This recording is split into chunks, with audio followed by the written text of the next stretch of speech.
Welcome to The Quintessential Gentleman. I'm the managing editor, Justin D. Jenkins, and I'm here today with writer, director, actor, musician, and podcast host of the new Direct Deposit series on Audible, Chad Sanders, the ultimate Renaissance man. How are you, brother? I'm doing well, man. That's high praise. I don't know if I can live up to all that, but I appreciate it. Thanks for having me. Of course, of course. Well, you are definitely living up to all that. One thing you're doing is sparking so many different conversations, from the op-eds you write for New York Times to your book Black Magic to now your new podcast Direct Deposit. Thank you. Just kind of jumping into your mission, has that always been a part of you to want to be a part of these conversations or even spark these conversations? No, I would say it hasn't. I think just in trying to get into the entertainment industry and trying to get into the world as a writer, it dawned, I like just something dawned on me. It just started to occur to me probably in the last 5-6 years that, the more honest, the more that I write about things I actually care about, the more that I write about things that are actually kind of bothering me and hurting me, it seems to reach people in a different way. And so I've really just tried to, talk about and write about the things that are truly curiosities for me. And that has helped me, I would say, make it into some of the more, mainstream and cultural conversations. Yeah, definitely. What I find interesting about your story is you started out as a Black man in tech, and now, like you said, you're into this entertainment industry. Can you talk a little bit about that transition and what made you say, I'm going to just go for it? It was a few things. I mean, one thing was that I never felt like I totally fit where I was in tech. I think I played the part well. I told my friends I was loving the job and the experience and all that stuff. But the tech industry, as you probably know, is very white. It's very, very, very white. The culture is white. A lot of the people are white. All the executives at the top levels, for the most part, are white. And I didn't feel like that was not the way that I wanted to spend my life for the next 30 years building a career. Another layer of it was I've always just been a creative person. I've always been someone who, I sang in the choir growing up. I played instruments. I wrote, I played the piano. I was acting. I was in plays. Like those were my passions from childhood. I was on a TV show when I was, 12 years old on Discovery Kids. Like that was my thing. And I kind of got away from it trying to go and live, a life that I was told to live in some ways. And when I really had to face myself in the mirror, I needed to go back and do what I cared about, which was being creative. That's amazing. And then, like you said, you care about the creativeness of it. And I mentioned you spark these conversations. Now that you are kind of becoming on the forefront of these important conversations, is that a burden on you to say, what's my next move, what I'm going to talk about? People, are listening and watching me, and I have to kind of be more intentional? It's a gift and a burden, I would say. I'm grateful that I have a chance to, it's like when you're trying to get on as a writer or as any kind of creative person, you're just hoping that anything you make, that somebody is going to see it, that somebody's going to hear it, read it, experience it, give you feedback on it, feel it. But most of the stuff that you put down, it just goes, it goes into the ether and it goes nowhere. And that's okay, because that's part of the process. But now I do have to be a little bit more thoughtful about what I put out there, what I say, and not in the way of I want to manicure it and overly polish it, but I just want to make sure it's really what I feel. If there's a potential that I'm gonna ruffle feathers, or I'm gonna say something that might hurt someone, I definitely want to make sure it's something I can stand on. It's something that I actually believe. So there have been some hard days over the last couple of years getting used to the idea that when I speak, there are some people who will listen. Yeah. And yeah, they're definitely listening, because now you're doing Direct Deposit, which again premieres October 13th on Audible. Now, the new show says that you're a writer on the brink of wealth. So congratulations, send some of them vibes this way here. But talk to me how the idea started and the process for launching on Audible. Yeah, and I think to say that the brink of wealth, that feels exaggerated. I am a writer who is now, meaningfully earning in my profession. Yeah. I'm not rich, I'm not wealthy. I am building a company now that I think can lead me in that direction, and it feels like we're growing in that direction. But at every step of the way, I just want to be honest about where I actually am in this journey. And coming into creating this show, my question was, if I am so lucky, so blessed to turn that corner and get to where the wealth's at in this industry, what's going to happen to me? How's that going to affect me? How's it going to affect my mental health, my relationships, my family, my friends? You know, I'm engaged. How's it going to affect my family, Yeah. my other family? So those were the questions I was really trying to dive into. And at every step of the process in making this show, you know, I learned new things about how I was already experiencing some of the roller coaster that Mm. people like Issa and Gabrielle Union and, you know, all the people in the show told me is coming around the bend if you get to where they're at. Yeah. So Yeah. definitely going to get to where they're at. Hope so. Yeah, right. So it's Yeah. pretty much what I think is interesting about this series is you're doing it in real time, right? Like you said, you're building this Yeah. company, you're giving us an inside look and telling this great story of your success. You talk about, you know, you got to speak with meeting Spike Lee and pitching your project and creating buzz. Why was to outline that story such an important aspect to add to Direct Deposit?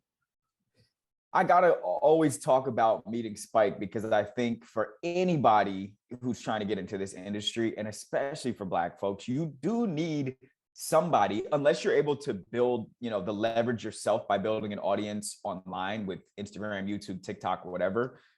You kind of will need somebody to open a door for you somewhere to give you leverage, you know, to give you a stamp. And that was Spike for me. I live in New York. I don't live in Hollywood. So it's not like there's so many. I mean, there are tons of people in the industry here in New York, but there's not very many as high profile as Spike Lee. And I lived in Park Slope.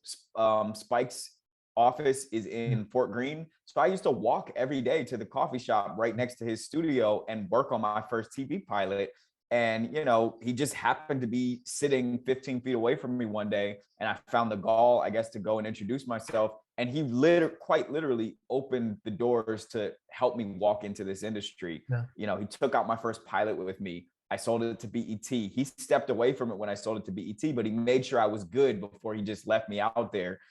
He put me on my first class flight to go pitch to all the studios. You know, people need to know that because we got to do that for the next people up, and I still need more people to continue to do that for me. Yeah, definitely.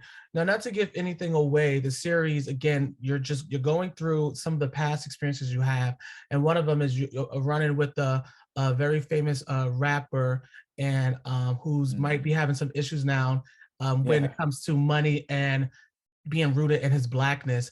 Do you think that is going to be a constant struggle for those who look like us to have that access and still be grounded enough to remember our Blackness when we walk into these rooms? Yeah, and you're talking about Kanye, and you know, I don't want to shy away from the fact that I think for me and so many people in our generation, like Kanye was a formative artist for my musical tastes, for my artistic tastes, you know, and he was a really important pioneer for us, you know, when we were teenagers. Yeah. I think it makes me sad and it makes me feel a little tormented, sort of the turn that things have taken for him as of late. Yeah. And, you know, as you're alluding to, I got to spend a little bit of time with him when I was first getting my door into Hollywood. And, you know, we weren't close, but like I got to be around him. I got to go to his creative labs out in Calabasas. I went to his house. I went and played basketball with him, you know, and like part of the impetus for this show was I was thinking about people who I looked up to my whole life like him. And then I saw once they got so wealthy, so powerful, got into all the rooms they always wanted to be in, I could see like how it changed them, how it tormented them, you know, how they started to feel more distant. And I really wanted to just, you know, we all have our theories as to why, but I really wanted to peel back why. I wanted to go into it journalistically and really try to understand so we don't just dismiss those people, but so we can have a little bit of empathy for them. Yeah, definitely. And again, this show is so important because I know a lot of people who look like us have these conversations among their, you know, their friends. And one thing is, you know, we know that capitalism and its outcome upholds white supremacy's ideologies. Do you believe that we have to develop our own type of societal structure that defines what wealth and success looks like for us in order to have a better relationship with money? The answer is yes. You know, I think the tension that any Black person living today can connect to is the feeling that in this country, if you have nothing, if you don't have any money, you're completely at risk. And if you spend your life as a capitalist only in pursuit of money, you're also at risk of doing harm to people, of doing harm to yourself. Yeah. And so it's like, how do we find so how am I supposed to live? What line do I walk in then? Yeah. If I'm at risk, if I have nothing, and if I'm at risk, if I have everything, what do I do? I think, for me, the thing that I always wanted, the thing I still want is freedom, the feeling of like actual true freedom to get up and make my own choices every day, to think my own thoughts every day. And I don't have that right now. I think it's hard to have that in the world that we live in right now. And to me, that is what defines success. And I'm trying to figure out from the people who I talk to in this show, how do I get that? Like some of those people, I'm like, you seem free. When I hear you talk, when I see how you move, when I see the choices you make, there's a freedom in it. And I want to understand that. Yeah, definitely. Now, before I let you go, you have another podcast, Quitters, that's going to be approaching their season 2.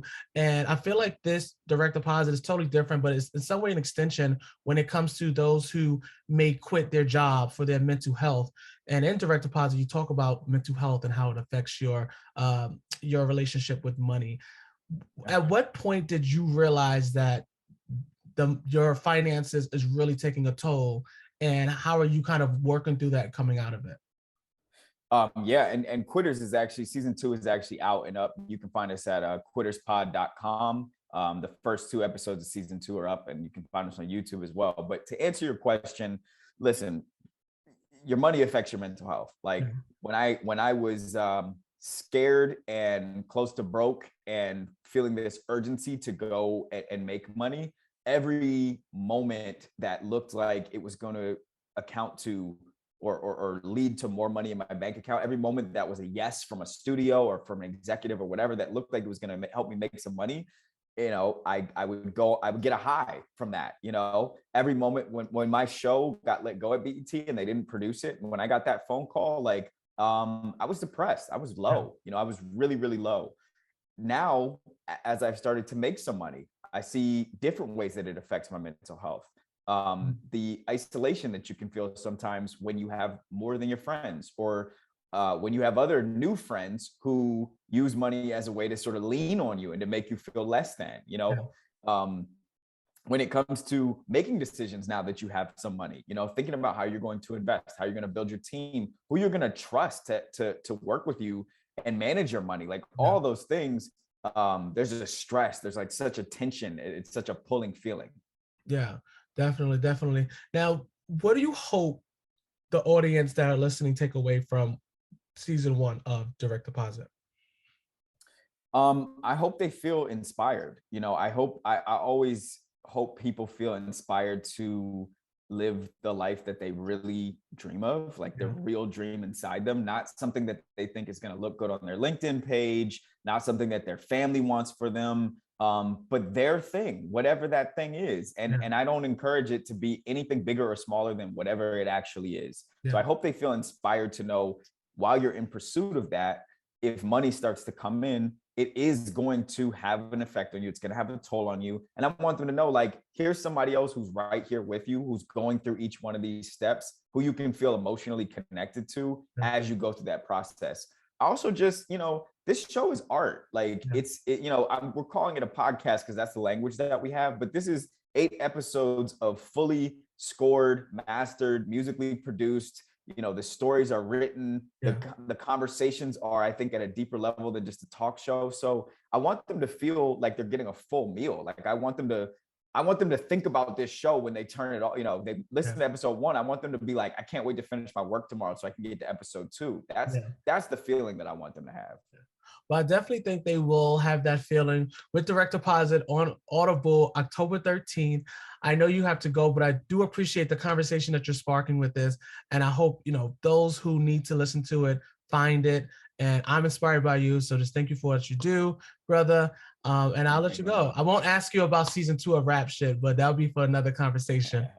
Okay, next time, man. I really appreciate you. Thank you for having me. Thank you. Congratulations with the launch. All right, brother. Thank you. Take care.